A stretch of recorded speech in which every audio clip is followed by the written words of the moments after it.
Okay, do you want me to do the welcome and introductions and agenda overview? Yes, please. Okay. So hello everybody. Thanks for joining us today again for the second meeting of the Marketplace Advisory Committee Subcommittee concerning the BHP Alternatives and 1332 waivers. I'll go ahead and go around the room to introduce the people who are here. I'll start. This is Anthony Behrens with the Oregon Health Insurance Marketplace. And this is Victor Garcia with the Oregon Health Insurance Marketplace. Okay, that's everybody. I know Katie's on the phone. I know John is on the phone. Who else is on the phone? Debbie Farr with Trillium in Eugene. Hello. Hello. Teresa This Barney is with Tim. So Teresa, Barney, and Tim Sweeney. Yep. Jeremiah Rigsby with Care Oregon. Sean McNulty, Project Access Now.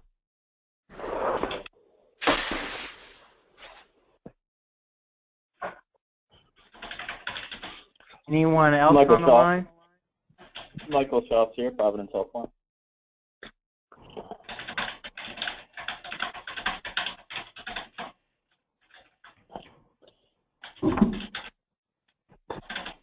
Okay, so here's who I have. If I don't call your name, please speak up. So I've got Katie, Debbie, Teresa, Tim, Jeremiah, John Mullen, and John McAnulty, and Michael Schaaf. Anyone else? Okay, sounds like that's everybody. And just maybe a reminder, if you can mute your phones unless you're talking, that would probably help a lot with people being able to hear. So for people in the room, I think we know where the restrooms are, so we're good on that. I'll begin with the agenda overview. So we are going to, after this portion, going to move into the discussion about the feasibility matrix that you all should have gotten.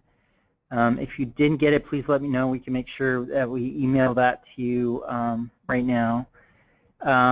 And we'll talk a little bit about our future meetings and then make time for public comment. There's no one here to comment, so that, but I suppose they could come in later. This is Debbie Farr with Trillium, and I did not get that matrix. Could you send it to me? Sure, no problem. Do you have Debbie's email? I can do it, Anthony. I have her email. Okay, perfect. Katie. And you might check again, because I did email that to you earlier this morning, so I don't know if it got stuck somewhere or came in later or something, but I did send it. But sounds like Katie's going to send it again. So why don't we go ahead? Never mind, Katie. Oh, okay, great. So I guess before we move on, does anyone have any questions about what we're going to talk about today, or procedural questions, or just really any questions before we move on? Okay. So I'll begin talking about the feasibility matrix, and Katie, please feel free to jump in anytime, and then also to the subcommittee members, feel free to jump in with questions. I'm going to try to explain sort of what our assumptions were and why we made the conclusions that we did. And these are, just so you know, these are not set in stone or anything like that. It's just kind of our initial thinking here at DCBS with regards to the the problems that were posed the other day. So Okay. the matrix is, yeah, go ahead. Anthony, just one basic question to begin with is, would you, as you go through this, explain the rationale for the way in which the report is organized? In other words, it starts out with basic health plan problems and then non-BHP problems. So, for example, Medicare is included in the basic health problems. I just want, as you go through, just explain the rationale about what you put in the web section line. Thank you. Yeah, sure, no problem. So, Anthony? So Sorry. yes. This is Jeanette. Sorry, one more interruption. I finally joined the call with the right number. I apologize for joining late and the interruption. Yeah, no problem. Oh, were you just telling us that you joined? Okay, I'm sorry. I thought was, maybe you had yes. a question. So sorry. Jeanette Oh, Taylor okay. with the Division of Financial Regulation. Apologies, everybody. Okay. Thanks, Jeanette. Okay, thanks, Victor. Okay, so I'll actually go ahead and start with John's first point. I think that was John. So it is divided into basic health plan problems and then non-BHP problems, and basically those 4 issues there under the basic health plan problems 1A, 1B, 1C, 3A, and 4, and 1D were all kind of considered in the BHP report, and so they that's why they were lumped in with the basic health plan problems. If you think that they should come out, one of those or more of those should come out of that category, or we should change the name of the category, just let me know. We can make those changes. Also, the reason that 1C, 3A, and 4 were kind of lumped into one category is they all, though to some varying degrees they all had in common that they were related to people under 200% FPL. And I meant to bring the actual original list with me, but I forgot to do that. Darn it. So that's why those 3 are lumped together. Again, if you think that they should be separated out, we can do that. So I'll pause before I go on and start with 1A. Does anyone have any comments or questions about the organization of the BHP versus non-BHP, or the lumping together of 1C, 3A, and 4? This is John. Since I brought it up, I just was interested in your explanation, and I'm okay with just going ahead with the way you have it organized right now. Okay, thanks, John. So getting to 1A, so the first column there, population, indicates the number of people this would impact, and that number was taken again from the BHP report. So it's 4,000, and we thought relatively to the commercial market and other populations, that's a relatively low population. If you look at the budget impact, we assume that with a 1332 waiver, it's a low impact. Make sure I'm reading this right. So, however, without a 1332 waiver, it's going to be a high impact. So, what we're talking about basically is the wraparound here. So what the idea would be is to use the federal subsidies and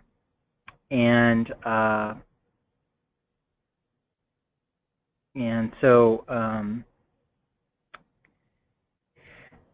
I'm sorry, I'm having a brain freeze here. So if you look at the first low, it indicates that that with a 1332, this would be essentially a reapportionment of how the funds are, how the subsidies are apportioned. So in that case, the state ends up paying very little. Then if you move to not doing a 1332, then you just have the state paying for the wraparound costs. So you would basically make up the difference in what the federal government pays and what the state pays, and so that was determined to be high. And I will say that the numbers between the fiscal numbers that we used, kind of based on sort of our current fiscal issues. So you may find that these numbers are too low, too high, but they're the numbers that we came up with. So if you look at kind of our cost point for low would be 5 million and under, and then our cost point for high would be around 10 million. And so based on the COFA program is kind of how we gauged this cost with regard to that first column of the state budget impact. So before I go on to the next column, does anyone have any questions or comments about that first one, 1A? Yeah, I had a question about the FFM issues. I could see how you could go either way on that question, since it has to be entirely separate from the FFM, but the COFA program and all that has been able to wrap around that without an issue. I'm curious how that's different from the answer for it's FFM issues, yes, for the immigrants, but not for individuals under 200% FPL, when I would think that would be the same system. I'm sorry, you cut out there a little bit. So your question is, why does it say yes for immigrants and no for individuals under 200%? Yeah, because it's the same issue with the FFM that both of those programs would face. I'm curious why the answer was different for immigrants on your end. Sure. So immigrants with less than 5 years residency are not eligible for the tax credits. That's incorrect. They're eligible. Okay. Well, eligible for Medicaid, and then they are able to get those tax credits through the website. This is how the COFA program works, and then they get that, and then the COFA program wraps around that. We can't make any changes to the website, which is the problem with it, but COFA is able to wrap around that without an issue. Anthony, this is Katie. Sean is totally right, yeah. And this was my fault because I was in charge of reviewing that column, and for whatever reason when I was looking at it, I was thinking of undocumented immigrants, and so that was why I said that it was yes. So good job, Sean. Bad job, Katie. Sorry, Anthony. That's okay. No problem. Okay, yeah, I just wanted to, it just seemed odd that they weren't the same. Okay, all right, that makes sense. Anthony, this is Janet Bauer. How are you? I'm fine, thanks. Good. I have a question. Do you have a document that shows your costs, the dollar figures for, the specific dollar figures for state budget impacts? No, we didn't. I mean, these are kind of back of the envelope calculations. We based on what COFA costs, but we can get the COFA numbers for you, and kind of you can extrapolate the cost based on that. That's basically what we did for this matrix. Okay. Can you review again how you define low and high, please? Yeah, sure. So low is right around 5 million, and high would be right around 10 million. And for things that are quite a bit lower or higher than those? So things in between those two would be moderate. Anything lower than 5 is just low, and anything higher than 10 is just high. Okay, so it's 10 and high, 10 and higher. Okay. All right. Thanks. So any questions on really the state budget column? I know we jumped ahead a little bit. All right, so the federal budget column with a 1332 waiver, and again, this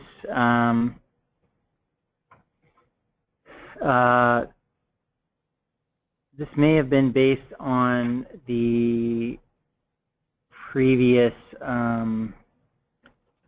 issue about instead of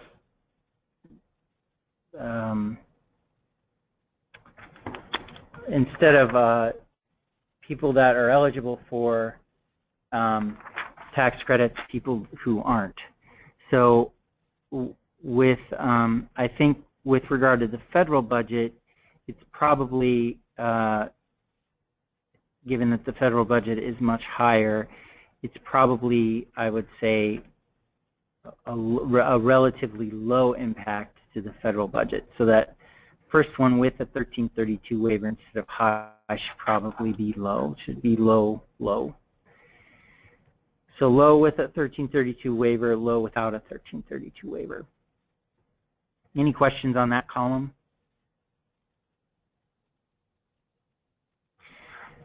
So Anthony, this is Michael.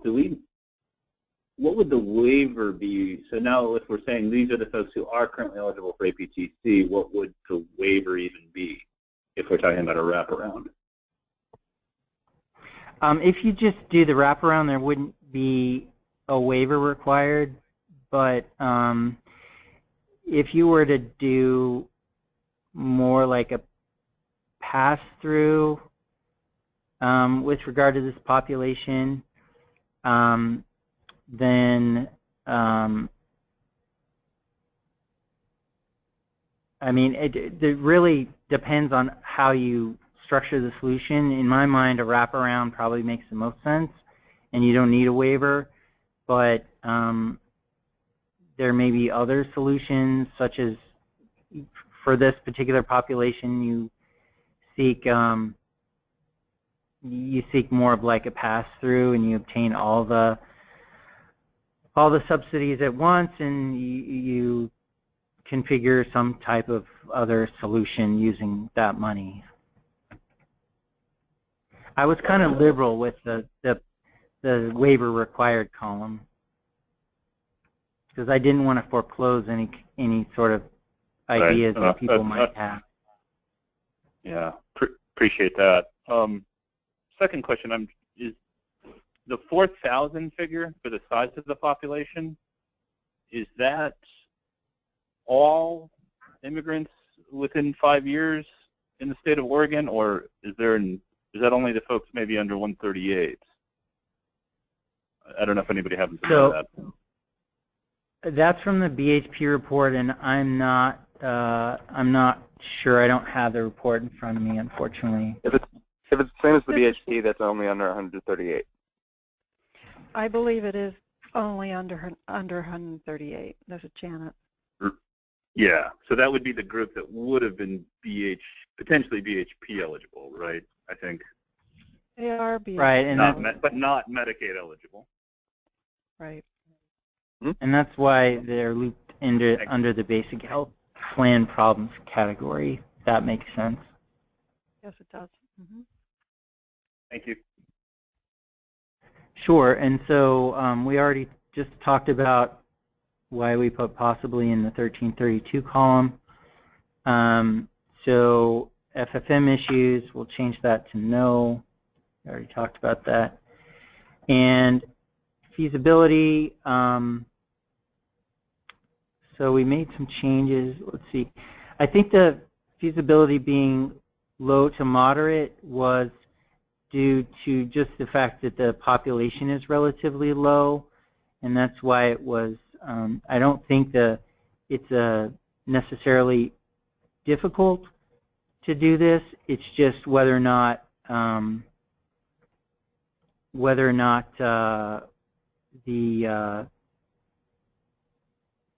the state would agree,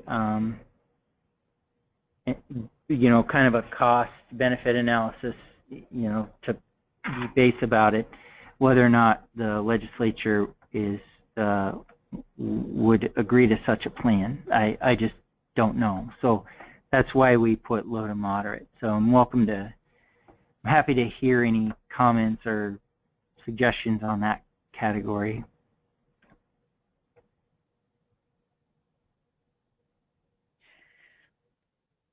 I guess I'm not sure why, if there's a low population, that wouldn't increase the feasibility. Well, I guess because of again, the cost versus the number of people, it's going to help, and maybe that money goes somewhere else to help more people, I guess is our thinking. Well, but one of the things that's sort of a challenge with determining feasibility is anticipating how lawmakers are going to be assessing this. And, you know, I think that there could be arguments for, you know, in this case, that since it's not a very big fiscal lift, that they might be more likely to just go ahead and address it. Plus the fact that maybe there's some moral imperative that would drive them to make that decision. So perhaps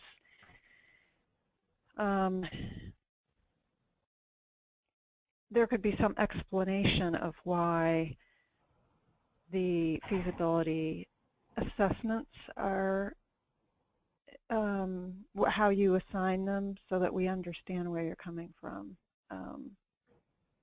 I think this is, really I was just going to say, I think ahead. that's an excellent point. You know, if we lived in an alternate universe where the federal election was different and the results of the vote on Measure 97 were different, there would be resources and public policy to support. So I think that that's really a good question that Janet raises about what constitutes feasibility and how we are judging it. Again, for what we did internally, it really is a basic cost-benefit analysis. How many people are helped versus the cost of helping them. So I'm happy to use a different standard if you all think there is one. Additionally, the fact that, well, I guess I was going to say, I'm not sure that for our purposes, I mean, this was, I guess the feasibility column was more for kind of people to consider as far as whether or not they wanted to move forward on something, but it wasn't meant to necessarily foreclose moving forward on something. It was just kind of so that people understood sort of where we are, I guess, fiscally. So that's really all that our thinking was. But again, if there's another standard that works better, you know, we're all ears. Or another way to phrase it, or anything like that. And you may not have that now, and that's fine. If you want to, maybe after the meeting, before the next meeting, make a suggestion on how to change that column, that's fine too. I'd be curious to hear the opinions on the ones that were determined high and moderate, and just maybe revisit this at the end of the meeting once we have more perspective on your range of feasibility. Okay, that sounds good. Why don't we, unless there's something else, why don't we go ahead and move on to the next to 1B. So this is the family glitch, and the number of people ranges from, according to the report, 7,500 to 25,000, with a wraparound. The cost without a 1332 waiver is high. Again, considering if we were to do some sort of pass-through for this population, again, with a 1332 waiver, it's assumed that that the state would be pitching in a fair share of that money. Given the number of people potentially that it could affect, the thinking was that as far as the federal budget goes, it could be relatively high with a waiver. Without a waiver, obviously, there's no impact to the federal government. Again, being liberal with the waiver column, not to foreclose ideas, it's possible, depending on the solution, that you could require a waiver. I think the thinking is that potentially a wraparound would be necessary. And to go back to the state budget column again, with that high of a, potentially that high of a population, there's likely to be, are we still, okay. We would likely need some sort of technology platform to handle that size of a population, and definitely more staff. It's not, I guess, doable in the sense that the COFA program is doable in a manual type of way. That also adds to the cost for the state. And then no FFM issues that we could detect. And again, just because of this one is again, the feasibility is based on the cost primarily. So happy to have some discussion on that, on the family glitch topic.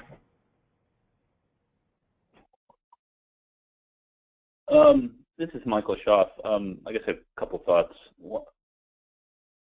I want to say this gingerly because I don't want to make it sound like I'm dismissing or advocating against doing something for the family glitch folks. But correct me if I'm wrong, but even though we're listing them as part of the BHP, but I believe the BHP sort of determined that to the extent these folks aren't eligible for tax credits, they also would not have been eligible for BHP, correct? In other words, this isn't necessarily a population. Even if we had gone ahead with the BHP, this is a population I'm not sure would have been necessarily helped by that program, would have been eligible. You know, I can't remember if I think there were and I wish I, again, brought the report with me, but I think there were numbers that dealt with the population that would have been eligible for BHP. And I think those are the numbers that I used. There was a much higher number, I want to say 69,000, that weren't eligible or wouldn't have been eligible for the BHP.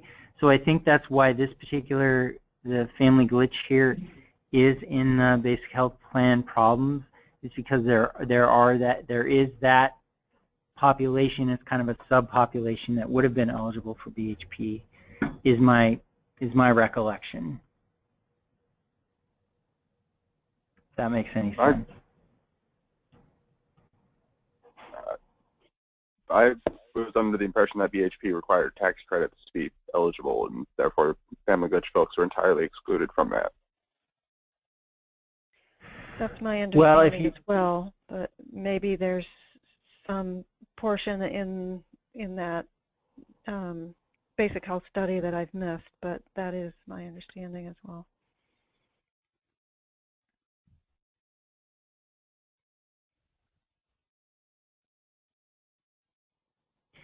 So Michael, what was your other question? Sorry, I'm trying to remember what it was actually. I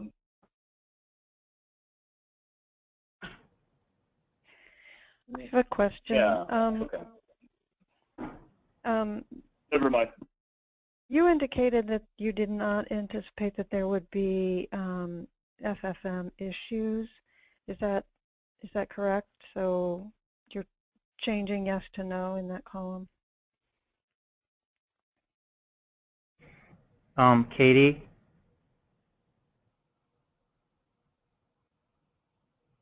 I think there are. Sorry, Katie, what was the question?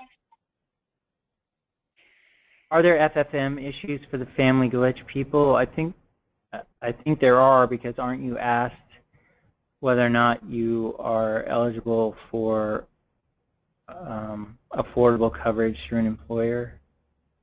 Yeah, you're asked if you're eligible for employer coverage, and then I think you're asked if it's affordable. And I can't remember, it may actually ask you kind of to do the calculation for that. So yes, that is a problem with the FFM. And significantly in difference between the immigrants under 5 years and the next line down, the individuals under 2% FPL, is that the family glitch folks are not going to be tax credit eligible and going to cost a lot more per enrollee to the state. Right, yeah, because if you wanted to do a subsidy for the folks who are currently sort of stuck in the family glitch, basically there would be no federal subsidy there. You have to subsidize the full amount, whether it was premiums or cost sharing. Basically every dollar would have to come out of the state, unless you can get a change to the family glitch at the federal level. I remember what I was going to say, by the way. So I guess one thing that, and again, I don't want to suggest that I'm like against trying to find out something to help folks, because I do think it's a very unfortunate glitch. I think it's aptly named, but I think one of the challenges in terms of a 1332 waiver for this population is, you know, to the extent that I go back to the idea of the deficit neutral requirements, at least in the guidance we currently have on the 1332. So, you know, if you're going to try to say, well, let's waive the family glitch, I think that would then create a federal liability. And based on what we at least know today under the Obama administration, you know, that's not some, you'd have to perhaps offset that somewhere else to make it budget neutral again. So I think that's a challenge with this cohort. Yeah, and that's why we included an impact on the federal budget, because, like you said, we have to find a way then to save the money that we're causing the feds to spend.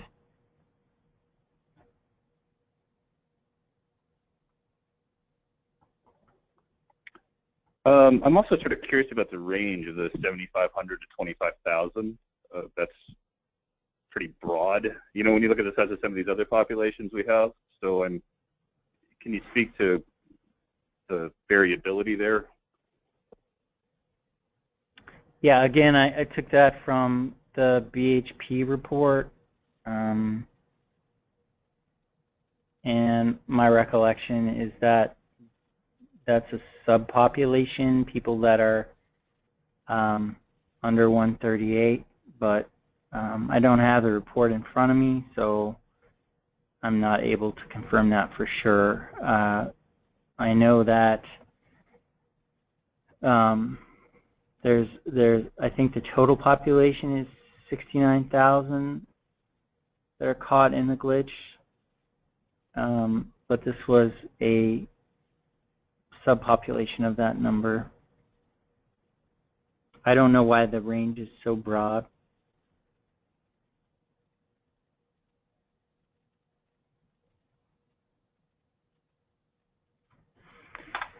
So any other questions about 1B?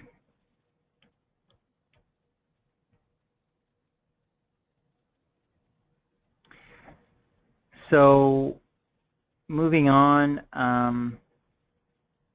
to The next category, next row is individuals under 200% FPL. Again, the number of 12,000 was taken from the BHP report.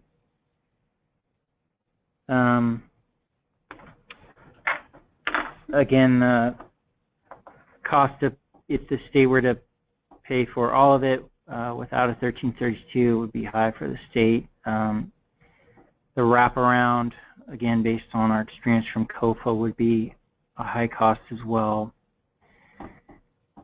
The federal budget with a 1332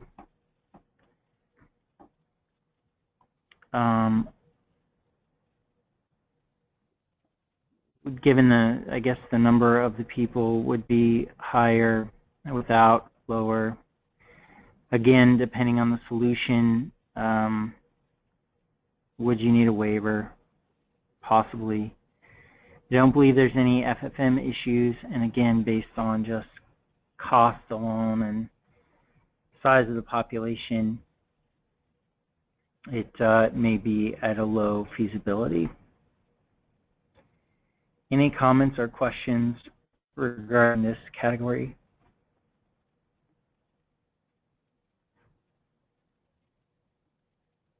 At least given the feasibility range of the other two within the basic health plan problems, it seems like the immigrants with less than 5 years are closer to the moderate, but I'd want to wait to see the public option and the coordinated care model ones that got the high and moderate as well.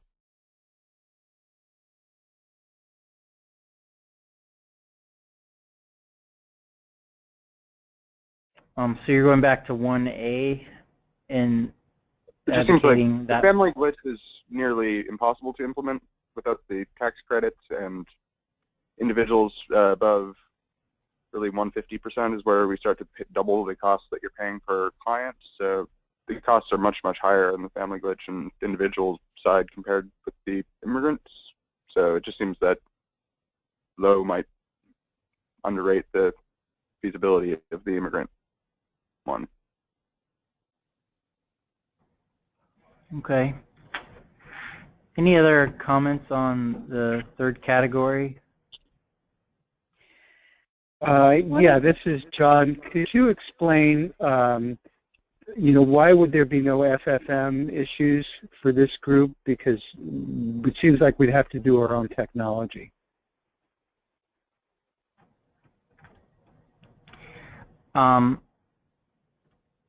Katie, can you jump in on the FFM issues? So when we talk about FFM issues, we're really just talking about whether or not you can actually do it as the FFM currently is.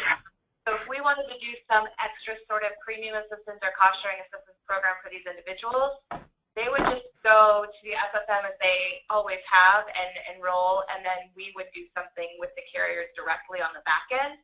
So that's why it says there's no FFM issues there. Does that make sense? Yeah, I think so, although just, as somebody coming in looking at the chart cold might have the same kind of question that I had, that, aren't there technology implications involved? It would be the technology on our side versus, like, we would have to have our own technology in addition to the FFM, but it doesn't require actual changes to the FFM. Yes, I got it. Thank you. Okay. And this is Michael. So I think what you're saying is sort of, would this be a population you could do a wrap with? Is that maybe kind of how you're thinking about it? Like the FFM could stay as it is, but if you did something similar to what we did in the COFA program,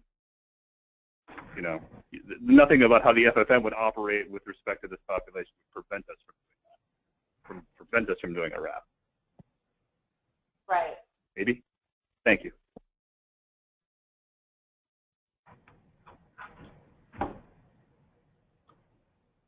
Anything else on that? Yeah. Yeah, I guess I wanted to suggest that we might bump up the feasibility to moderate on that because the population is higher and in comparison to immigrants, and it's similar situation to them in the sense that we're talking about a RAP. These are somewhat higher income individuals, so perhaps that RAP amount would not need to be quite as high, which would bring down the fiscal. So it seems that, I mean, I don't know what numbers you were assuming on these, but that's my thinking on maybe how we might revise that feasibility rating. I'm wondering, maybe, I think everybody's maybe, I get a sense people are maybe struggling with just with the word feasibility. It seems like more what you thought of it in terms of was sort of, maybe I won't use the word impact, or just kind of it seems like you're sort of basing it on the size of the population. Is that maybe fair to say, Anthony? Cost is the primary driver, I think, in whether or not it's feasible. But population does figure in. If the population is high enough, makes up a large enough percentage of the uninsured or a particular market, then the cost is more of a justified expenditure. I guess you could look at it that way. It's like a return on investment or a cost benefit. Well, yeah, we don't need to look at it. We don't need to look at it. Go ahead, Michael. Sorry, I was just wondering if we could get it to some kind of, again, apologies, I work for a carrier, but, like some sort of a PMPM, state dollars per additional life insured, some kind of matrix like that. I know that's not the best way to think about these populations, but it may be a data point. If the goal is to try to maximize, the state dollar. Yeah, I mean, I think that's a fair suggestion. I'm not sure how we I mean, one of the things we could, think about is perhaps a bang for the buck, and the bang being numbers of people helped. Yeah, I think there has to be some sort of modification of this, because it's otherwise, what's the distinction between the magnitude of impact, state budget, and feasibility if the feasibility issue is simply based on cost? So this is Katie. Maybe we could come up with like some subcategories to feasibility. So like one could be, number of people helped. One could be, prohibitive cost. One could be, additions to staff and technology and something like that. Would that be helpful to people if we kind of had little subcategories?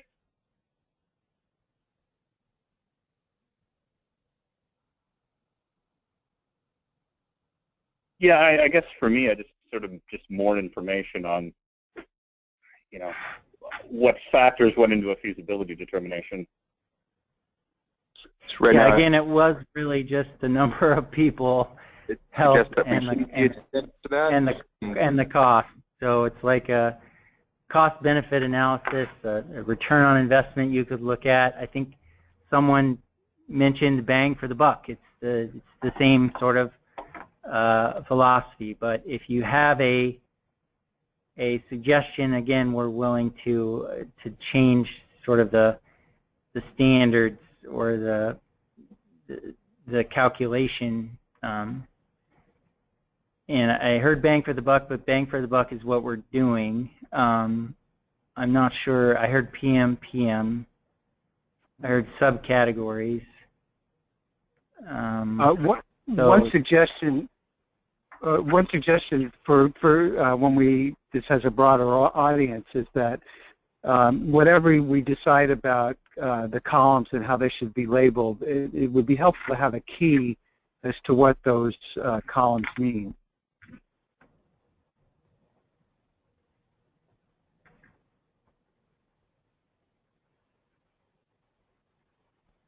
Can I ask a question about this? Have we been asked to provide a feasibility assessment? No, again, this is just for you all really to the idea about today was to narrow the scope a little bit. So the thinking was that we would give you sort of an idea of what was fiscally possible, or at least what our thinking was fiscally possible. So this is really, again, just for you all to consider when you're thinking about narrowing the scope. So I'm struggling with this because not only does the issue of numbers of people helped per dollar matter to a lawmaker, but the raw cost of it, because they have to balance their budget. And so I think that if we're going to attempt to put stuff in this feasibility section, that we need to provide more information about the facts of each option.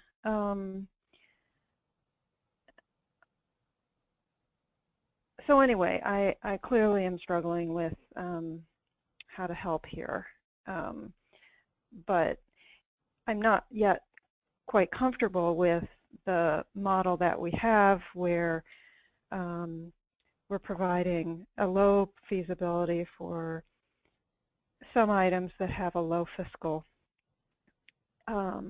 which doesn't make entire sense to me. I'm just worried that marking the feasibility of a program low might forestall future action on it when it doesn't seem to be the same definitions of feasibility that everyone's using. And So are we hoping then to come out of this with a set of problems that we think that 1332 could address, and only those ones that we think are priorities or something? What is driving the need to narrow this list?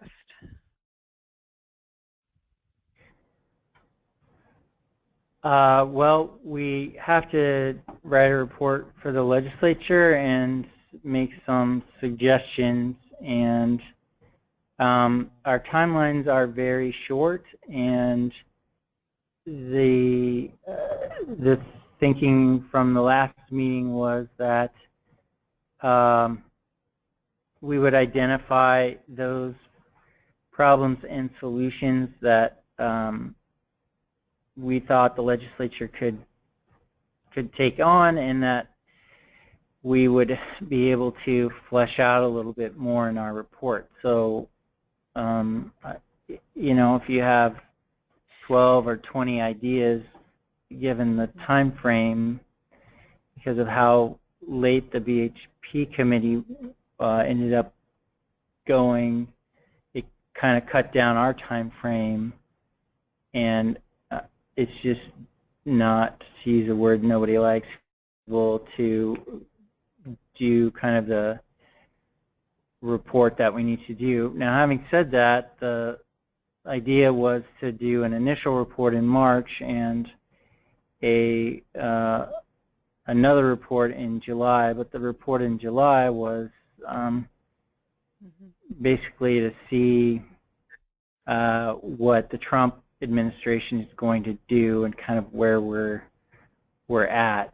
So there I guess there is time in the second report, possibly consider more items.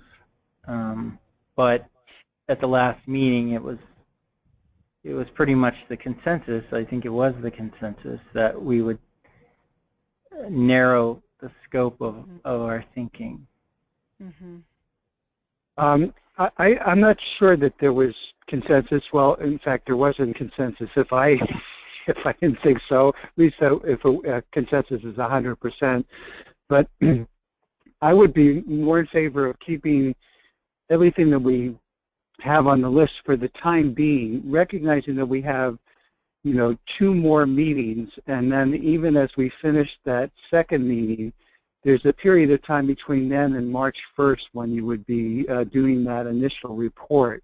So I think for those people who will be carrying on in 2017, there'd be an opportunity for, really finalizing and refining the report that goes in. So as far as today goes, I'm interested to get through the list, and then I think all of these are legitimate issues to figure out how to make this report more readable, understandable for us, as well as then providing the backbone for how we move this discussion forward for the report in March.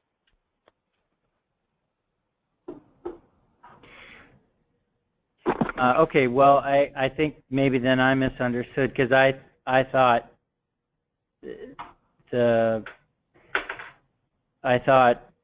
John, you were a main proponent of sort of not throwing out the ideas, all the ideas at once, and then narrowing this last meeting about that's what we were going to do next time. So I may have assumed that you were on the same page, and that's my fault, and I apologize for that. This is Jeremiah from Killigan. The questions I asked in the last meeting were actually to get clear whether or not the scope would be narrowed. I think we were really talking about some of the issues that affect the BHP population that might be addressed through the 1332 waiver or other things. And the reason why I asked those questions then was to figure out whether or not we wanted to narrow the scope going forward. And I had the same reaction as John did, where I thought, no, it sounds like we're going to talk about the best ways to address these. And that doesn't mean that the chart that we're looking at right now is bad. I think it lays out a lot of the issues that we're trying to address, and it kind of makes clear we can or cannot do this through 1332. I agree with everybody else that we'd like to know a little bit more about why we can or can't do something through 1332. But I definitely thought that we weren't narrowing the scope. We're not narrowing the scope, I should say. Yeah, I think that discussion took place after you left, Jeremiah. All right, so I think we're on the third. Sorry to interrupt, Anthony, and I apologize to the group, as I had hoped to be part of the last meeting but had some child care issues. So I apologize. I didn't hear the full conversation last time, but I think even if the group doesn't think that anything on the list needs to be eliminated, and I would probably agree, but I think some level of prioritization or emphasis, at least an assessment on challenges and opportunities, something to help the legislature. Many of the other ideas this isn't the first time we're thinking about them. We've been thinking about BHP since 2012, but I think it is the job of this committee, and I know would be of great help to the marketplace and to the department, frankly, that if we could press ourselves to think of making some of those critical decisions about prioritization or really the opportunities and challenges with each of each of these items that have been laid out. I've been a part of several reports and recommendations with stakeholder work group in my career, and I can't think of a time when the legislature has openly or been so open to welcome 12 to 20 ideas without some level of prioritization or other thinking. I think that's really why these groups are convened. So that's just my comment. I want to just take a quick moment to review the language in 4017 in Section 2. It says the department shall convene an advisory group to advise and assist the department in identifying federal provisions subject to waiver that are expected to improve the delivery of quality health care to residents of the state, including but not limited to alternative approaches for achieving the objectives of the basic health program. John, I hear you, and I think that's certainly a part of this. I mean, obviously a directive of the the work group, and therefore identifying those options and delineating them, which is what has been done, is the first task. It is just my recommendation. You know, I kind of, if we were to put ourselves in the shoes of the legislature, you know, I think they would certainly welcome a list that has been carefully thought through, and to the degree that's possible, thinking through the benefits and challenges and opportunities, and if there is any, maybe prioritization isn't the best approach, but something to kind of, you know, add any weight or any careful thought to each of these options. I think prioritization is fine. I don't think anyone wants to present a list to the legislature that hasn't been thought through of 20 ideas that are not ranked or put into any sort of context. I don't think anyone on this phone call wants to spend time doing that. I think it sounds like the questions, though, are about what we are using to prioritize and how we are creating that context. And I'm sorry that I left early last meeting, so I'm not going to say much more because my understanding obviously is less informed than everybody else's. But yeah, I agree with you. I don't think anyone's debating that the list needs to be prioritized and thoughtful. That's not what this is about. Sounds good. Thanks. What I would like to do is put on the table just the issue of how we're marking this feasibility column, not to continue to work on it right now, but I'm not in agreement that this is a good way to prioritize this list of problems to be solved. So again, the feasibility column was for you guys. So if it's not helpful, I'll take it off. I'm happy to do that, or consider other alternatives. Clearly it's not helpful to you, so I'm happy to just remove it. Again, it was just kind of a so that we're all dealing with reality here. That's all it was. It was just to get us all sort of thinking about the things that we talked about at the last meeting related to the budget and the issues with the new administration and all that stuff. So happy to remove it. Sounds like that's what people want to do. So next round, I'll take it off. So I won't even deal with it for the rest of the meeting. But we're not halfway through, and we're more than halfway through our time. So I'm going to go ahead and move on to the next category, which is 1D, Medicare beneficiaries. And this is a large population. Again, that number from the BHP report.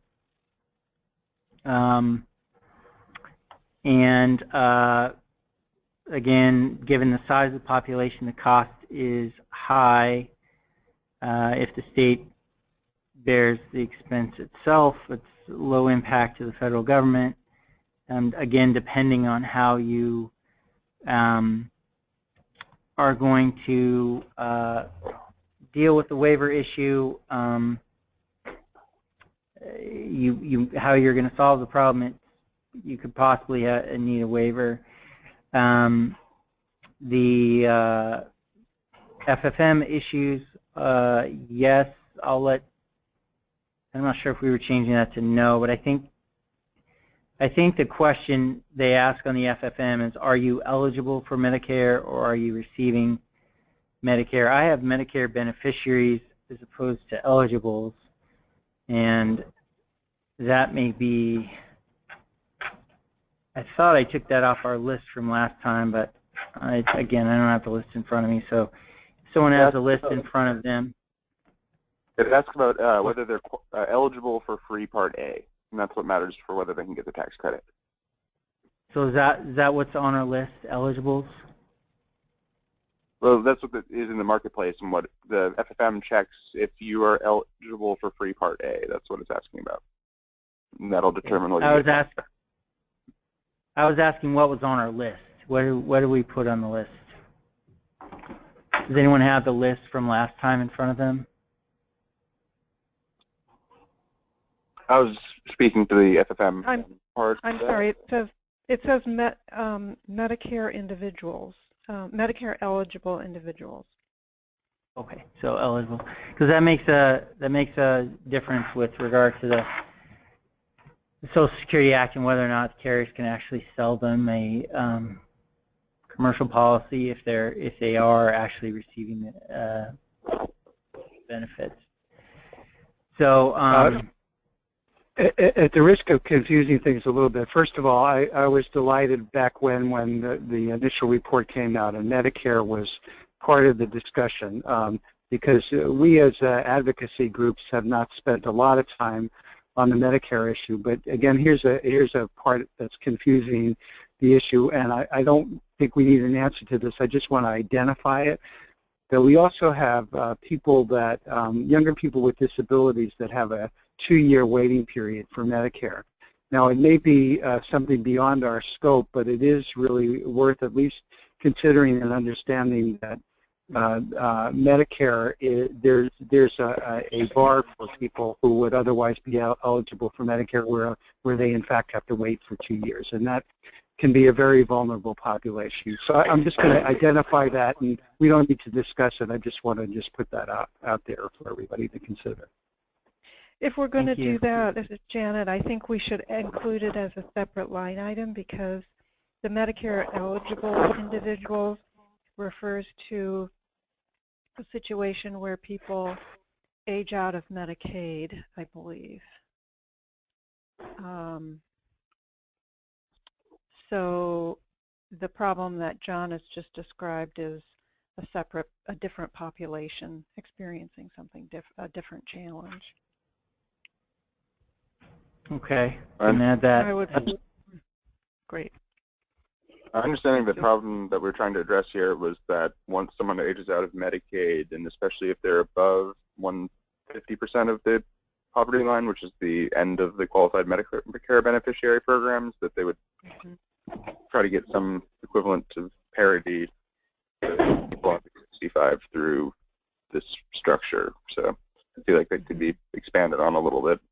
If family glitch didn't take that much space, we could devote a sentence or two to explaining what Medicare beneficiaries category was under BHP. I would support that. This is Michael. I think we need to be really clear about which sort of sliver of Medicare beneficiaries we're talking about here, because I'm actually not totally sure right now at the moment as I'm talking, but I am very sensitive from the carrier perspective that, you know, there is a federal criminal statute that, you know, if you go around issuing coverage to people that are enrolled in Medicare entitled or enrolled in Medicare, that, you know, that's actually illegal, and it's been a real nightmare for carriers to navigate.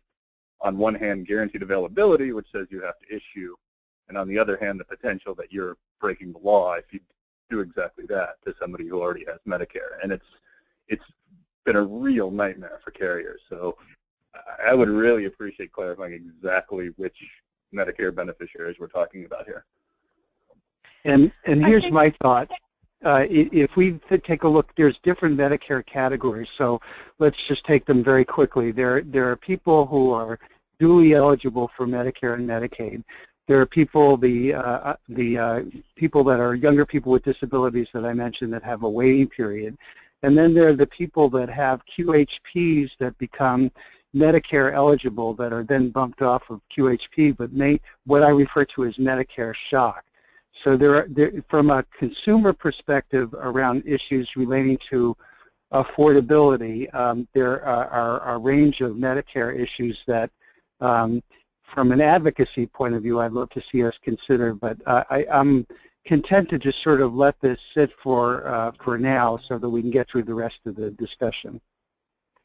But one thing I would like to suggest that this conversation has highlighted is that it would be helpful to have narrative for each of these that describes the population and the problem so that we're all on the same page about what we're talking about.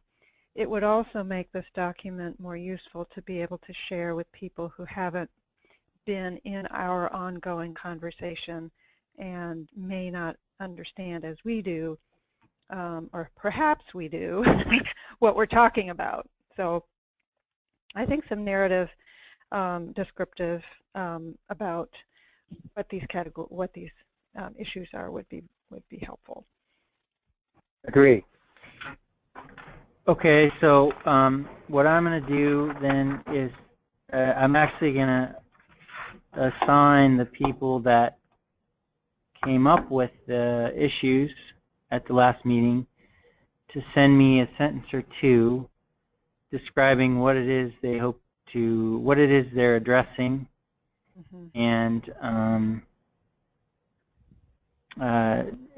just as Janet suggested, kind of summarize the problem that we're looking at, and if you know a little bit more about the population that we're addressing, because I don't want to jump in and write something about your suggestion that isn't accurate. So I think it would just serve us better if you suggested that one of these go on our list, that you provide that information. And then if you can do that by, say, our next meeting's next Friday, a week from Friday, if you could get me those 1 or 2 sentences by Wednesday, that would be great. And I'll send a reminder email after this meeting. Anthony, do you have people, do you know who's associated with each of these items so that... I do not know, but I'm assuming that the people who suggested that we consider the items remember. I don't remember. Katie, you were taking notes. Do you by chance remember who suggested which item? I didn't write down who was talking about each one. I think people probably know which ones they suggested. I do think that we kind of all threw up the first 4 with the BHP stuff. So I think if everyone's in agreement, I think the immigrants one is pretty obvious. It looks like Anthony already has some stuff about the family glitch, but potentially maybe the individuals under 200% and then the Medicare people, maybe people who brought up things about those groups today would be willing to send us something, and then we could kind of either compile them all together if that makes sense, or for the Medicare people maybe separate them out into subcategories. Well, just to be clear about how the Medicare discussion originated, it originated with your report, the report that Deanne worked on. So she was talking about people with Part A only and other kinds of issues that are related. So if you go back and look at the report that she put together, that's the starting point for Medicare. And I think Anthony made a good suggestion that we should write a sentence or two about these populations. But the origin of this discussion, again, which I was delighted about personally, really came from the report that Deanne worked on.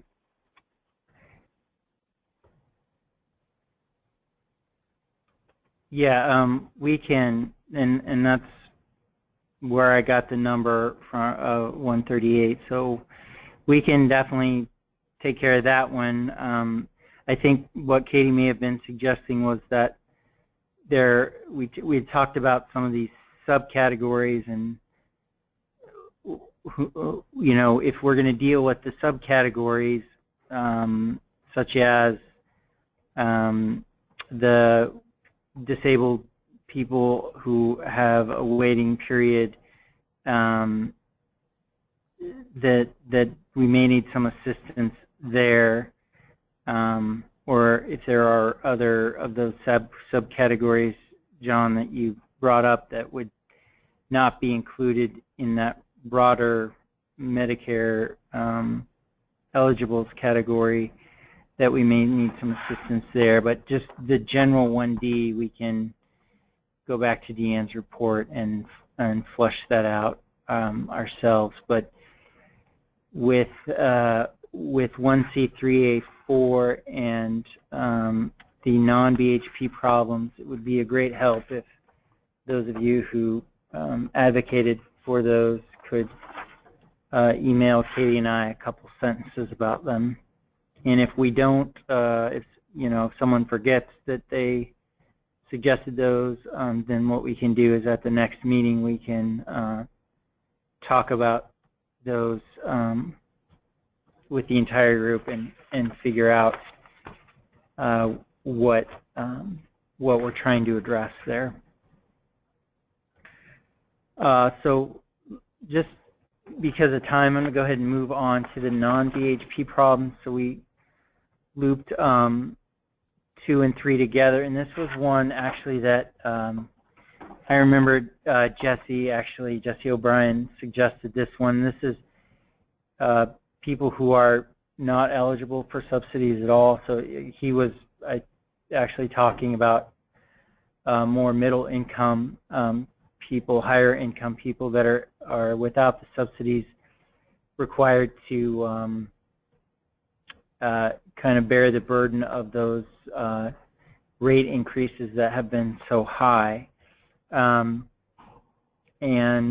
again, just based on the number of people who aren't eligible for tax subsidies, and I don't have the figure exactly, but it's quite high.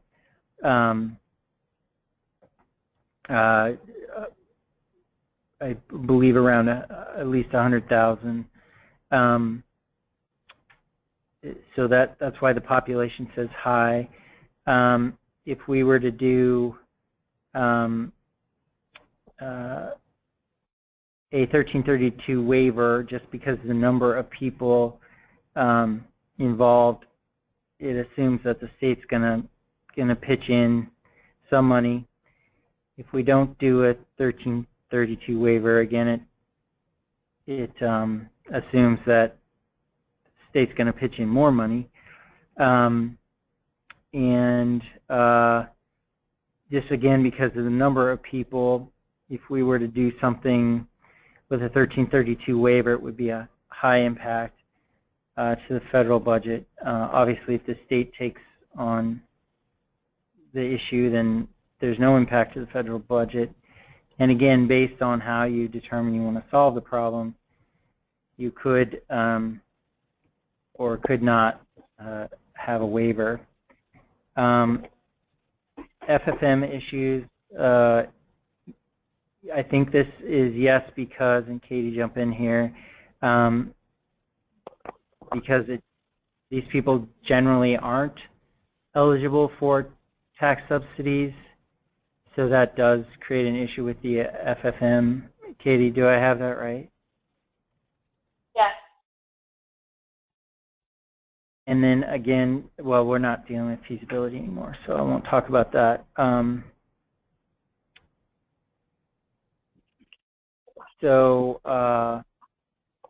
Another thing to consider with possibly, that also means that you have the ability to seek a waiver. So there are certain sections of the ACA that you can't waive, and so if it says possibly, then it means that the particular section that's implicated by the problem can be waived if necessary. So again, it depends on your solution. So any discussion on that category? Can someone explain what provision that can be waived pursuant to Section 1332 would need to be waived to address this? Yeah, it would be the subsidies. So if you want to do something, you're saying these people aren't eligible for subsidies. So why would you need to waive something that they're not eligible for? Well, you could consider it less of a waiver and more like a modification. So you would waive how the subsidies are paid and change the way the subsidies are allocated, have the state receive all the subsidies and allocate it itself.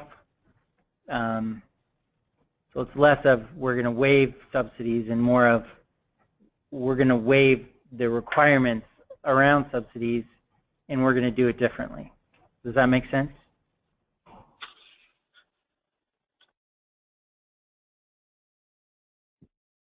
Michael, does that make sense? It does, actually. Thank you. Sure. This is Janet. How would the marketplace be affected by a solution to this problem? Do you mean the DCBS or do you mean the population in the market? You have, I'm sorry, the federal structure, that there would be some issue with the FFM? Oh, well, if we went with a waiver, well, it's because if we went with a waiver and had the feds pay I guess it's very specific. If we went with a waiver and had the feds pay this population a subsidy, then this population normally doesn't receive a subsidy. So when they go through FFM to sign up for a plan, the FFM can't be changed, and so the questions around and calculations around subsidies aren't going to mesh well with the FFM. That wasn't the most eloquent explanation, but hopefully you understood it. So well, in theory, we could do a wraparound if we're talking about premiums that are too high. We could do another wraparound, and in the same way that we would be subsidizing out-of-pocket costs for COFA, we could do that for the individuals who are not eligible for cost-sharing reductions. Right, and then you wouldn't need a waiver. So, and the FFM wouldn't be implicated. Mm-hmm. I see. So I think that the answer to this would be it depends. I mean, FFM may or may not be an obstacle depending on the solution. Right, because the problem is mostly cost share reduction, because those plans can only be sold through the exchange and you can't get to them if you're not in that income level. So that's why when I looked at it, that's why yes is in the FFM issues column. But yes, if you're just going more on premium, it would be like the other place where we said no because you could do a wraparound. I don't think you need to be APTCB eligible to get plans on the marketplace, though, so there shouldn't be anyone that's excluded from doing so. Right. Other than undocumented. Right, but the cost share reduction plans are actually separate plans that are filed, and so that's what I was looking at, because you can't physically change the way that the FFM logistics work to apply those cost share reduction plans. Okay, so we're issuing those cost share reduction plans to consumers who are not in those income levels, as opposed to creating a wraparound COFA-style cost share reduction assistance thing. Right. Those are two fairly significantly different proposals that have different answers on the FMM issues side, and that might be something to include in the chart then. Right. I think that's my point as well. Rather than saying yes, there are scenarios in which we could solve the problem that wouldn't raise issues. So the chart needs to reflect that. Yeah, if I can just check my thinking, it seems to me like the waiver track, in other words, trying to do something within the federal outlay, is one track, and then the other track is, which would be sort of the 1332 track. The other track is leave all the federal stuff as it is for however long it's going to last, and then try to do something purely at a state level, and you wouldn't need a 1332 in that case, and you'd be doing some kind of wrap. Like, those are two separate roads we could go down. Right? Does anyone disagree with that? I do agree with that. Yeah. I just in terms of just shaping thinking of what's on the table here. Right.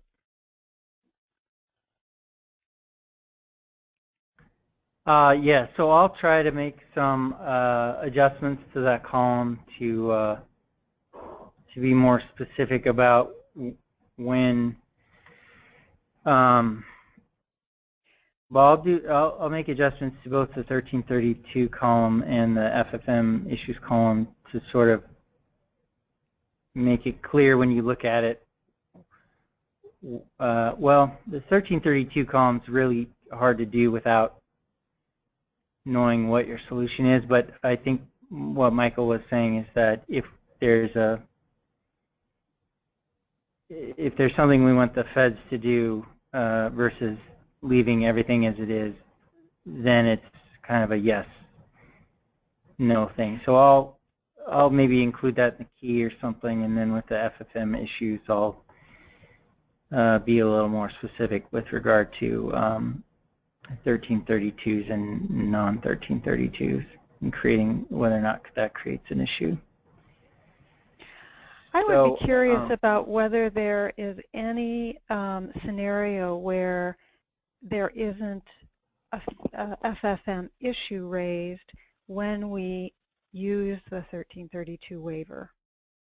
I would sort of anticipate that if you are going to change the structure in some way and need a waiver to do that, it probably is going to raise some FFM issues. I could be wrong, but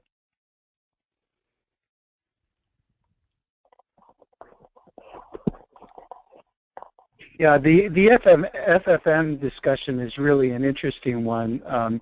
You know, what I think may happen over a period of time is that the DCBS and the Marketplace Advisory Committee may sometime in the future really decide that if the ACA remains sort of intact with marketplaces, it still may make sense for us to develop our own technology, and in the absence of well, if the ACA itself goes down, really then all sorts of technology and policy issues pertain. But you know, it's still, you know, as I recall the Marketplace Advisory Committee's recommendation, it was just kind of a wait and see about the federal marketplace and our ongoing linkage to it.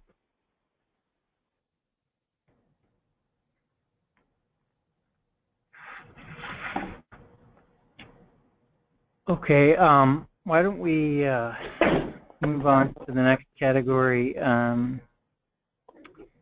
So increase the use of the coordinated care model in the private market. This would affect a large number of people.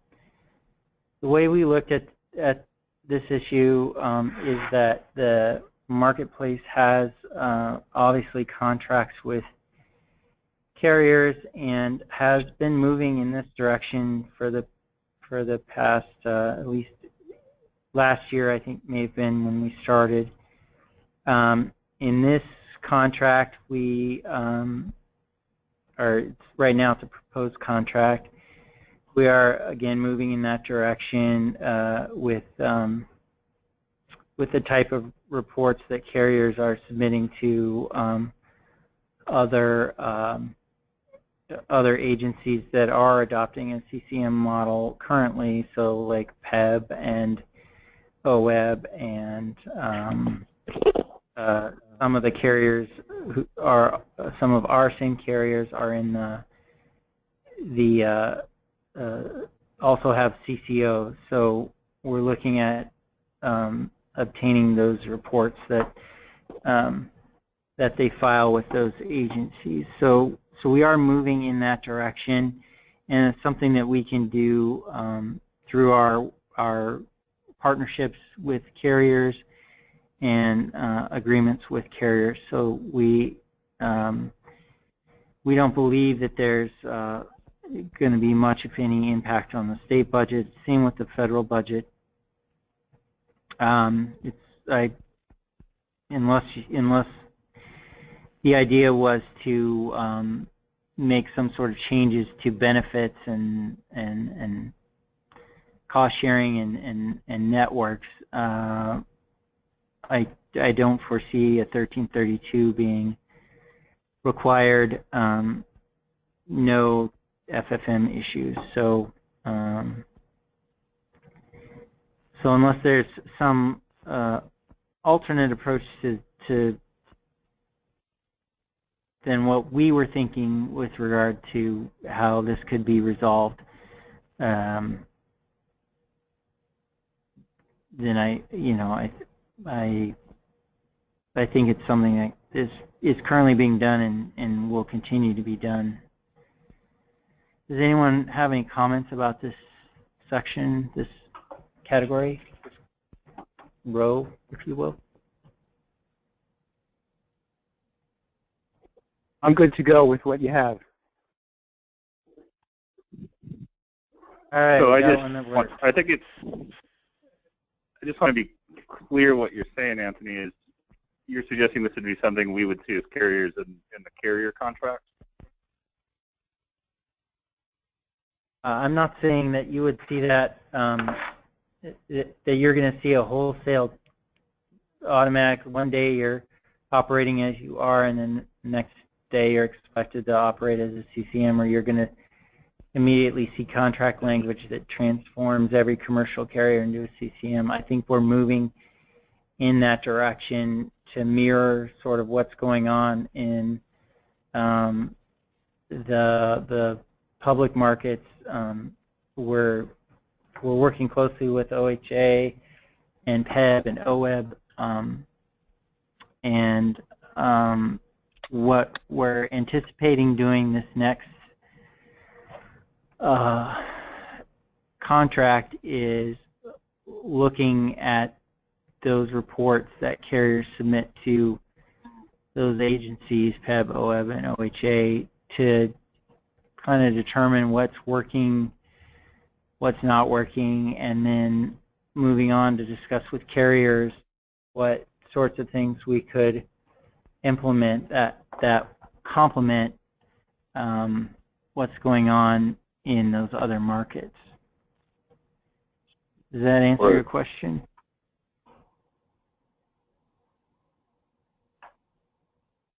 Or to say that differently.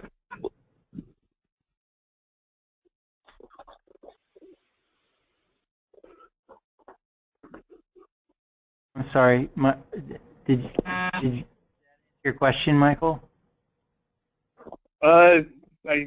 No, but that's okay.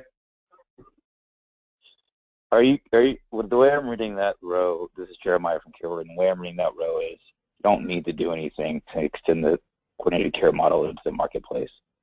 You don't need to change something in the 1332 waiver or past BHP to extend the coordinated care model into the marketplace. That doesn't necessarily mean it's going to happen tomorrow, or that the contracts or language and statute will reflect the extension of the coordinated care model into the marketplace. It's just you're not, from where you're sitting right now, DCBS doesn't see any barriers to extending the coordinated care model upwards. Am I hearing you right?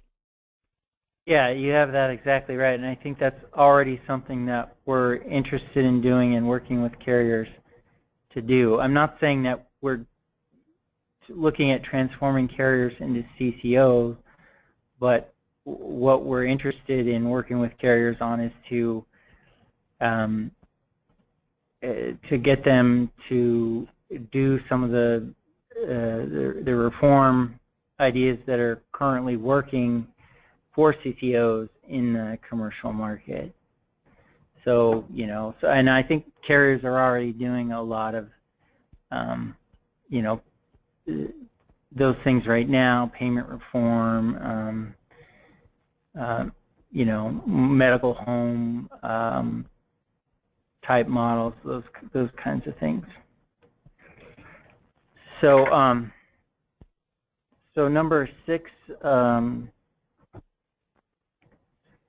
was to deal with the people who live in areas that are typically underserved by providers or carriers, such as a public option or a pool of last resort. This would affect a large number of people. The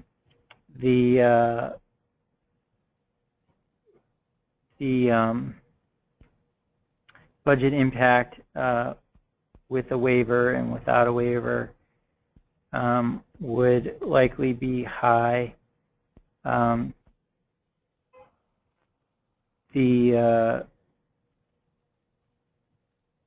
impact to the federal budget is thought to be low. Whether or not a waiver would be required if we were to go with a pool of last resort, unlikely. If we were to go with a public plan, unlikely, because it would be exempt from the ACA. But again, there's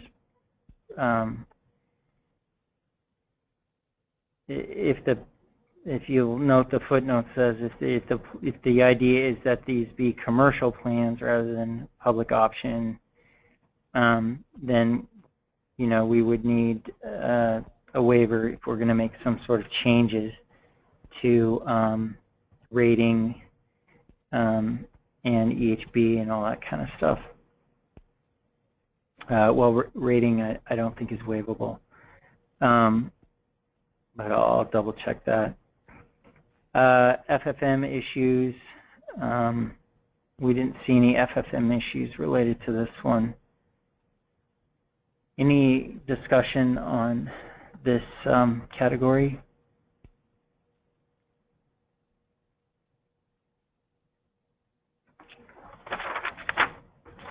This is Michael. I guess this idea comes from what we understand will ultimately be a DCBS legislative concept around individual market stability. So I guess to me, I guess I kind of want to distinguish between the question of whether this concept goes forward and the state tries to establish from, that seems like a different discussion to me, outside of if the state goes forward with this idea, and that there may be a need for a 1332 waivers, depending how that program's structured, there may be a need for a 1332 waiver for that, to go forward with that. But I think the substantive discussion of this is really outside the scope of this group.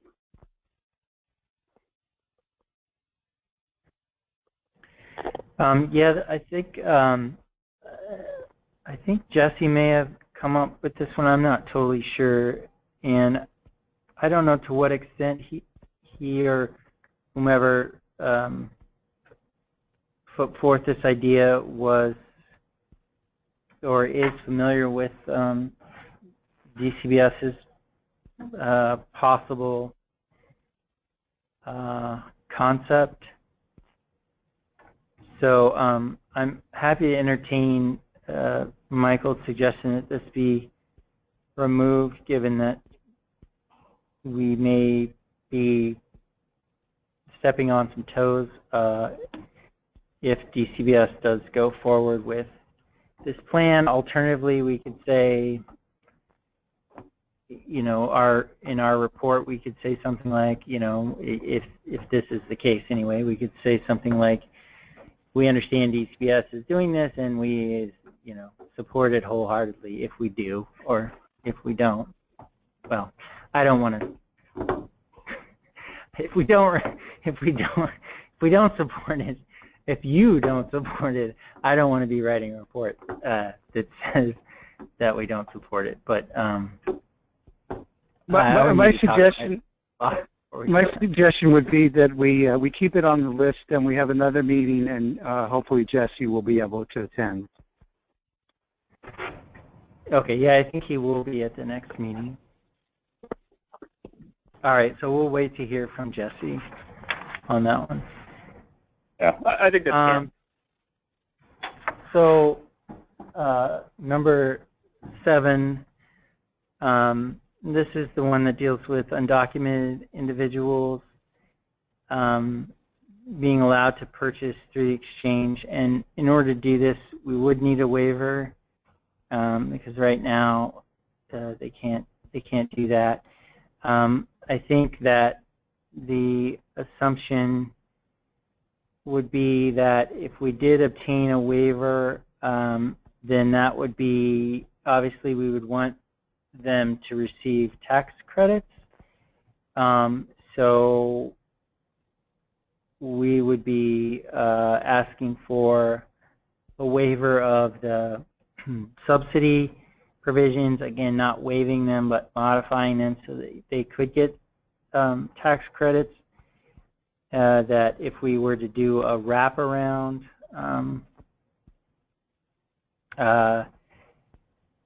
idea and paying for the subsidies, that would have a high impact on the budget. Obviously, if we pay for everything ourselves, that would have a high impact on the state budget.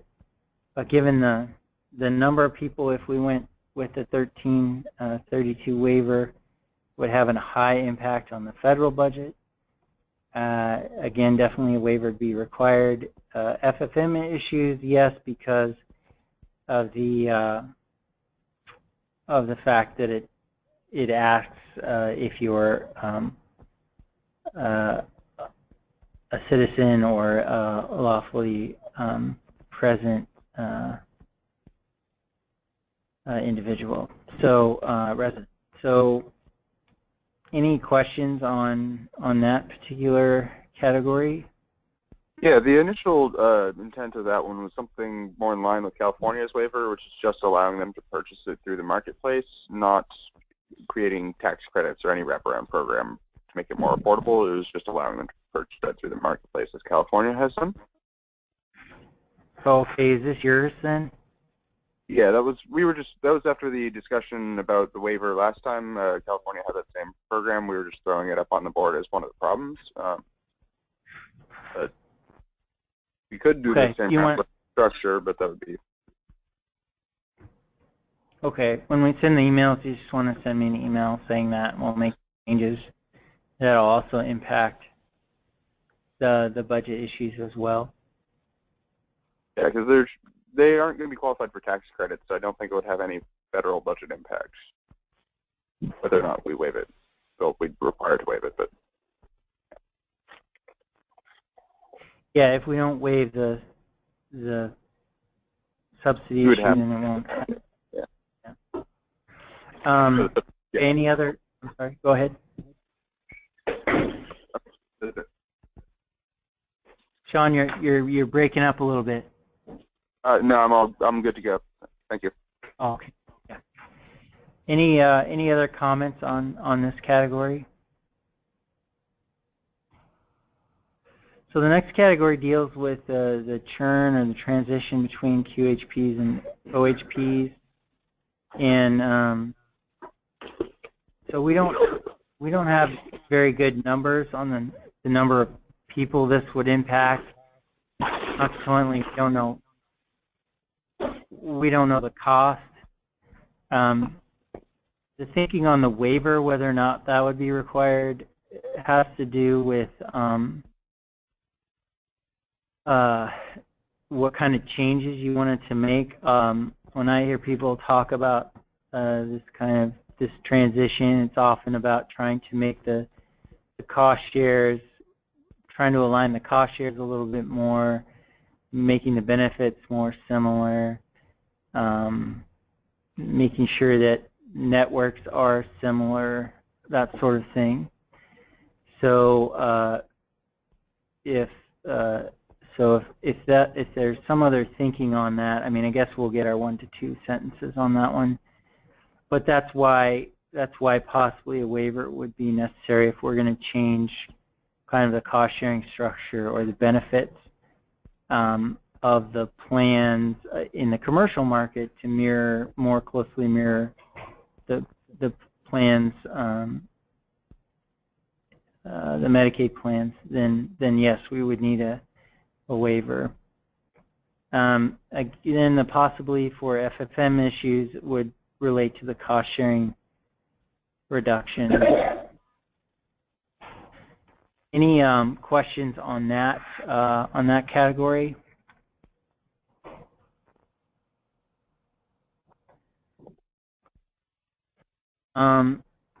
So social determinants of health, the population, we anticipate it being a commercial market, so it would be a lot of people. If we were to do a 1332, we don't anticipate there would be much of an impact on the state budget.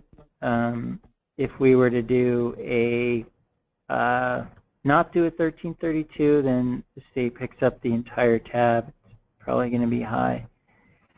Federal budget, given the number of people and sort of the benefits involved, would likely be a high cost. Without a 1332, no cost. Again, how you go about determining or constructing a solution, a waiver may or may not be required. For example, if you were to make some benefits, you know, maybe like paid job counseling or rent subsidies, something like that, a required benefit, then obviously you'd want to seek a waiver of mandates or possibly EHB. And when I say mandates, I mean the penalty for adding additional mandates beyond the EHB. So those are two examples of when a waiver would be required, depending on the solution. Because it's kind of a benefit change more than anything, we don't see that that there would be any FFM issues. Any questions on number 10 or that category?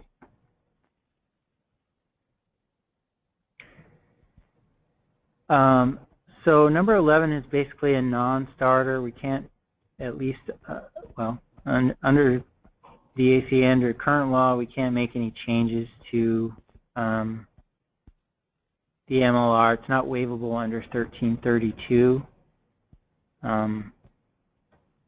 This was the idea that you would exclude the funds spent by carriers on including benefits related to social determinants of health.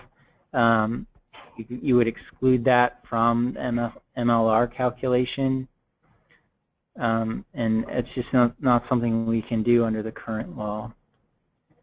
Does anyone have any questions? Or yeah. I don't disagree with that, but just for what it's worth, this has been something that former Governor Kitzhaber has been pushing. What happened to that guy anyway? No, I mean I haven't heard what's going on with him. I haven't heard from him in a while.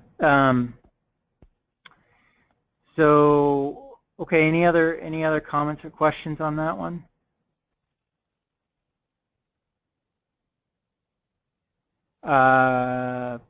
Number 12. So this was allowing those individuals that purchase bronze plans to get to obtain CSR cost sharing reductions. We estimated that this was around 20,000 people. These are the people that are currently choosing to buy bronze plans, but that are otherwise eligible if they were to purchase a silver plan, eligible for cost share reductions, and for whatever reason they're purchasing bronze plans. Oh,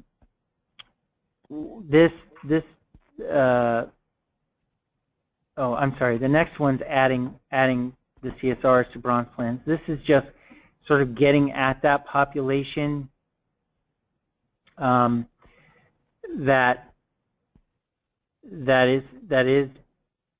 is purchasing the bronze plans when they're eligible for CSR under the silver plan. So basically, we looked at this as a way to almost like a PR campaign to get at to just get information in front of this population to say, hey, you may be choosing to buy a bronze plan for various reasons, but here's what happens if you buy a silver plan. You could basically be getting, a platinum plan for the price of a silver plan.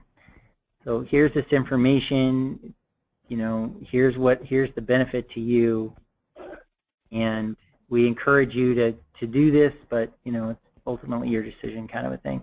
This is more viewed as a informational type campaign, so we didn't see any costs really. Well, a very, very low cost to the state, no cost to the feds, no waiver required, no FFM issues, and something that could be done relatively easily. So any comments or questions on that particular category?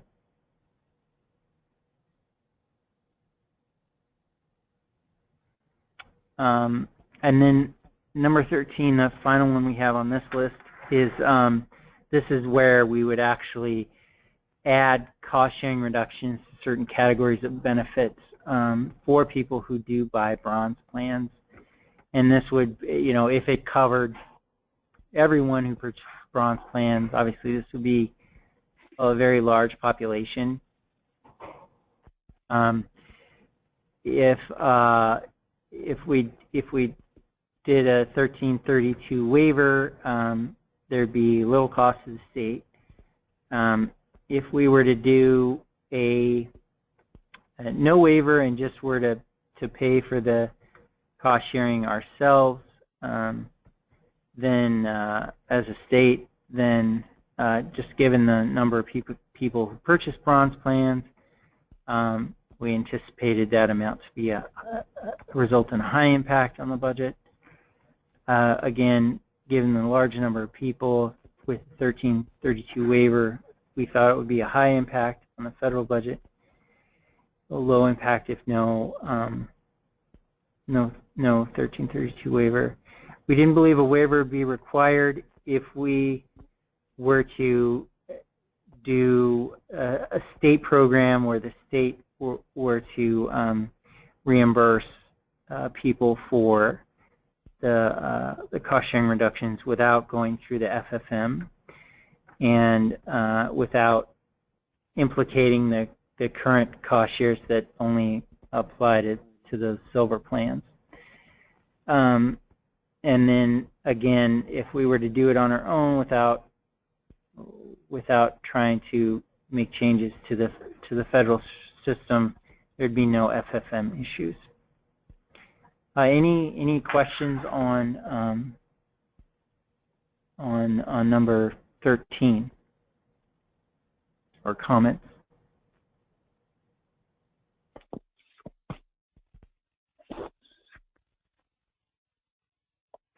Okay, so we have just a little bit of time. There's actually no one here for public comment, so we can skip that, take that off the list. Before we get on to the next meetings, I think it might be helpful to go through and see if we have people who are going to send in sentences for the various categories. We already have 1A. We'll do that. 1B is done. 1D is coming from the BHP report. 1C, 3A, and 4. Do you recall, if you're on the phone right now, if you were one of the people who suggested that category and can send in a couple sentences?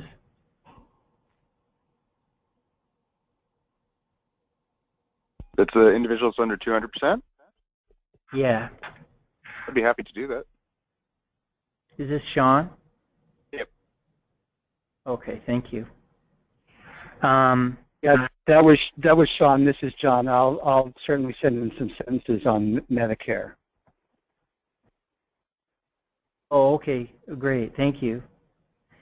And then the next one is Jesse. I'll be sending him an email. The next one, I think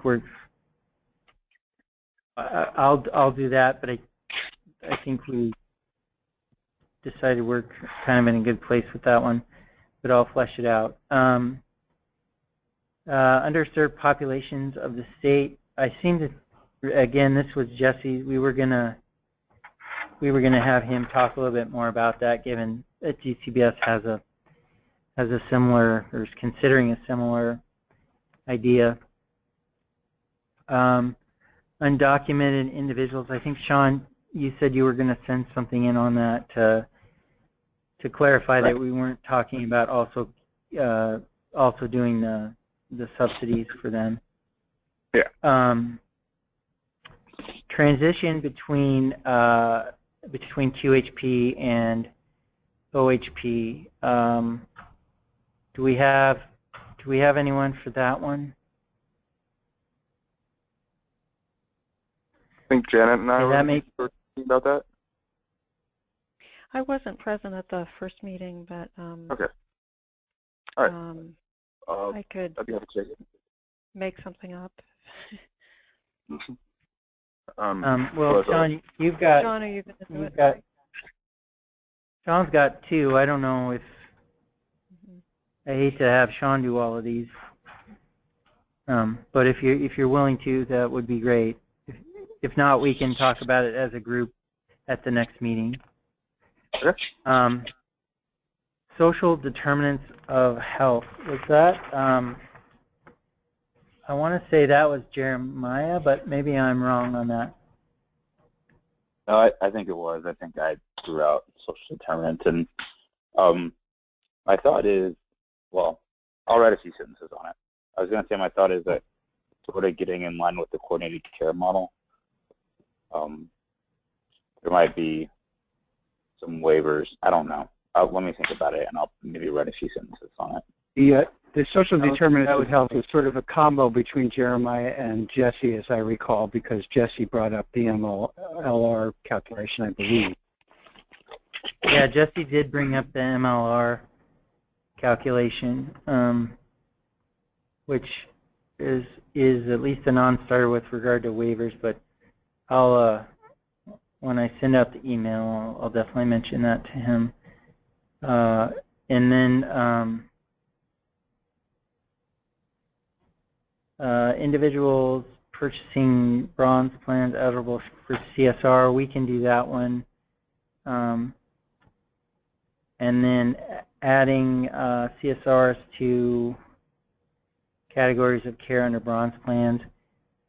We can do that as well, as long as, I'm not sure who suggested it, but as long as how I characterized it today is what you were thinking when you proposed it, and assuming you're on the line. Was that Jesse as well? I don't remember. What I'll do is we'll just flesh that out, and then we'll talk about it to see if it's in line with what the proposer thought at the next meeting. So I think that covers all our categories. So on the December 28th meeting, you'll see this form revised, and then we can talk about the revision and make sure that people are comfortable with what we have come up with, and then we can talk about Jeanette's suggestion, which I think is a good one, about prioritization, whether or not you all want to do that. We can, or we don't have to. It's basically whatever the group decides.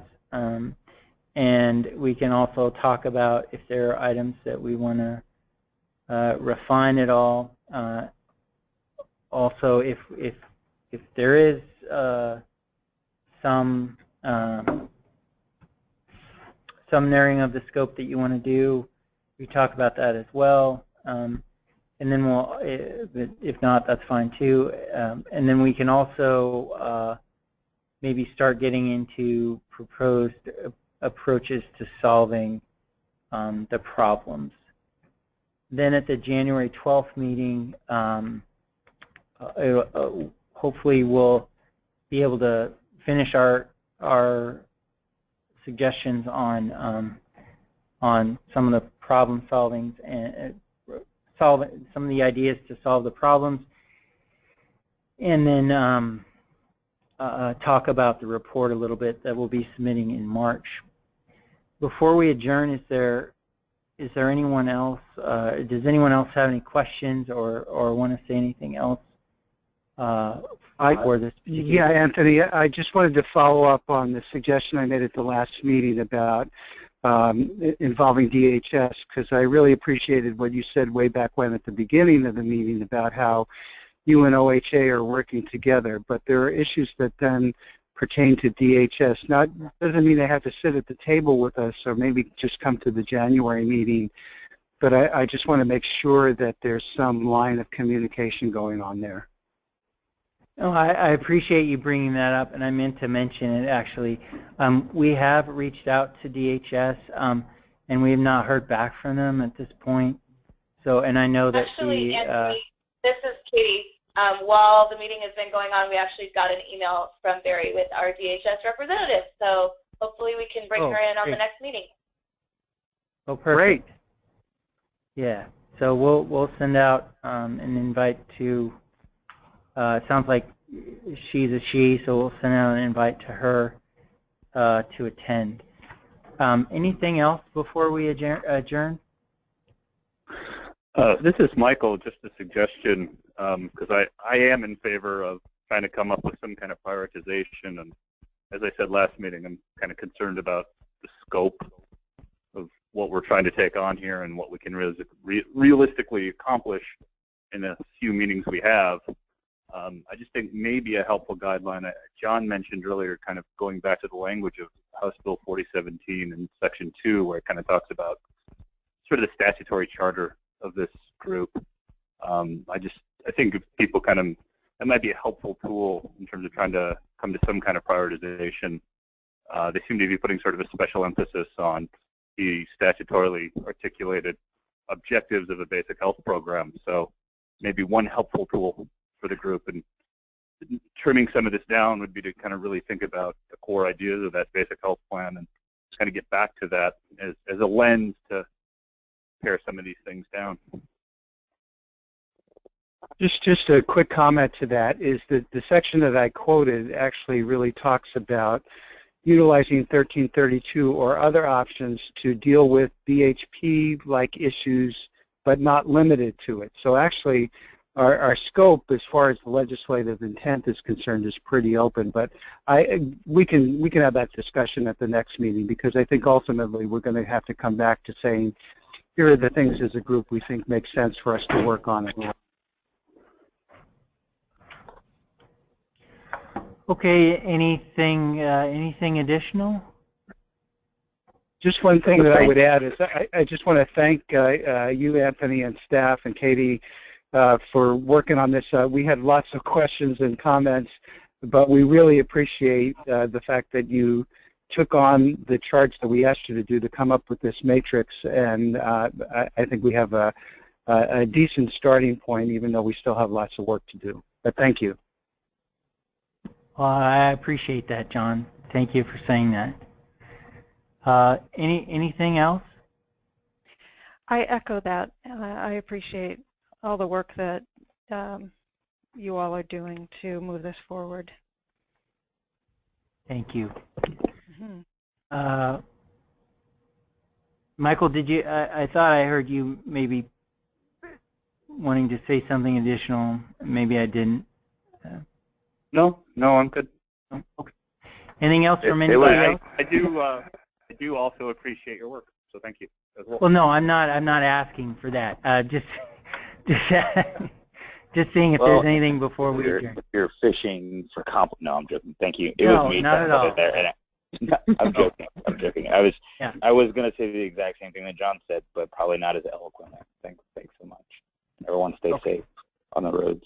Well, I appreciate that. All right, and thanks for your attendance today, and we will see you or possibly talk to you on at the next meeting on December 28th. Is that right? No, I'm sorry. December 16th, which is a week from Friday. So we actually have 3 more meetings left, so that's good news. So we'll see you or talk to you a week from Friday. Thanks, everybody. Thank you. Take care. Bye-bye. Okay, bye-bye.